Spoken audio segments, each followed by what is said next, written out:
కలియుగంలో ఇంకా దగ్గర రూట్ చెప్పారు. ఏమిటి? కలవుతు స్మరణాన్ముక్తి. యజ్ఞయాగాలు, యోగాలు, ఆగాలు, సమాధులు ఇవన్నీ కలియుగంలో అక్కర్లే. కేవల భగవన్నామం చాలు. మీరు అలవాటు చేసుకోండి ఏదో ఒక ఉపాయంగా. దిగంబర దత్త, ప్రభో రామ్ రామ్ రామ్, దశరథే కృష్ణ దేవకీనందన, ఏదైనా కబళే కబళే గోవింద కీర్తనం. కలియుగంలో పుట్టాలని కోరుకుంటారు. తత్వజ్ఞులైన మహానుభావులు భాగవతంలో రాశారు. ఎందుకని?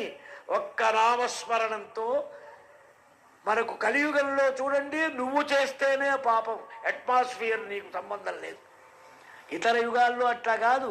నువ్వు కూర్చున్న చోటు, నీ పక్కనున్నవాడు, నీ ఇల్లు, వాకిలి ఏమీ లేదు. ఇప్పుడు కలవు కర్తైవ కేవలం.